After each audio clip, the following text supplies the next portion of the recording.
Hello there, I'm John Calder, and you're looking at one of my hedgerows here in West Dorset.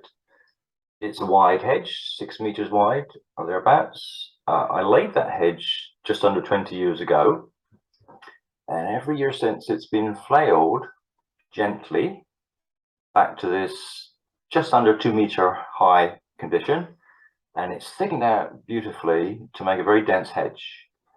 From my perspective, that is what you need to do to a hedge to maximize the carbon sequestration in it and to make its life cycle extend to the longest possible length. I have other hedges that I don't have flailed at all, and they're the ones that generate the berries and the flowers and the nectar that's needed for wildlife. So half and half. What I can tell you about this hedgerow is it's an Adam code number 5. So what does that mean? Here's Adam's code number 5. It's one of the well-managed hedges shown in this picture here. On the left, we have some tightly managed hedges, otherwise known as over-managed hedges, which are progressing downhill towards the point where they're going to need some drastic action to get them rejuvenated. And the rejuvenation comes up as either hedge laying or coppicing, and there is some ambition to see some planting as well, so that's why that's mentioned on the sheet. On the right-hand column, we're looking at hedges that are being allowed to run up, which is a very good thing in today's climate. With the climate change concerns, more carbon is being captured as those hedges grow up, but in the end, when you get to this stage, things begin to fall over and you get back to needing rejuvenation again. So the whole point of the Adams condition coding is to spot what stage of the life cycle are you at. It's inevitable that not every hedge can be in a well-managed midlife cycle stage. But what's happening out there? Well, the Great Big Dorset Hedgerow project needs scores of willing volunteers to answer that question. To assess the present condition of our hedgerows in Dorset, what they plan to do is to walk these major trails across Dorset. The blue one is the Jubilee Trail going from west to east. And while they are doing that walk, they want to be capturing the condition of the hedgerows that they pass. So the volunteers will be needed to do the hedgerow surveys and or to do the coordination of those local activities. What would you need to know? Well, the basics for hedgerow surveys in this project would be don't do it alone. It's worth taking friends. There are hazards.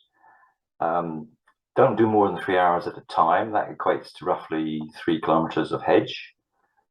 And keep to the footpath. The legitimacy of what you're doing is you're enjoying the landscape in public accessible land and taking note of what the condition of the hedgerows is as you go. So the essential knowledge for a hedgerow surveyor would be some species identification skills. If you need help with that, we can provide it. You would need to know the Adams Hedge condition code, which I've just shown you, and you'd have a crib sheet that shows you that.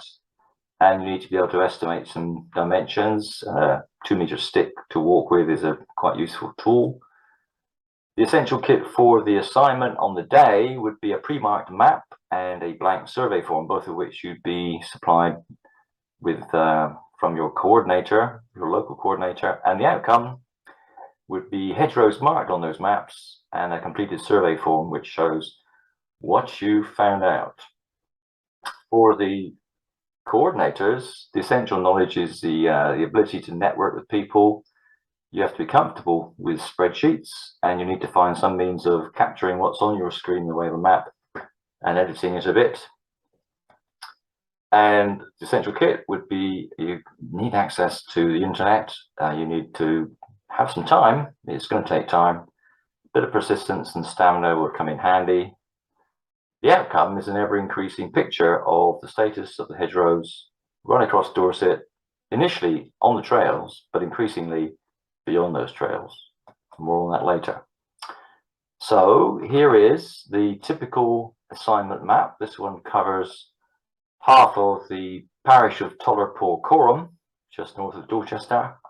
It shows the Jubilee Trail going across the page there with the red crosses.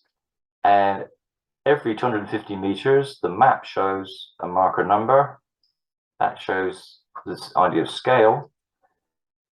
Alongside that, you'd be equipped with a blank form. We've designed this so that on a single line across a A4 spreadsheet, you can capture the information that we need for the purposes of this. And this is one we did earlier with some volunteers. Amanda, Max, and Beatrix helped me to get this captured in the pilot of the survey in Thorncombe. Page 2 of the spreadsheet shows you exactly what we need recorded in each column. And this is the outcome. So here we are in Thorncombe. We've covered the bit from Ford Abbey heading southeast. The red numbers are markers for each of the hedges that we've surveyed, and the color code talks to you about the Adams condition code. And more on that when you get to this website. That's a website that you'll get familiar with later on. And the next step would be to contact Dorset Climate Action Network through the Great Big Dorset hedge@gmail.com email.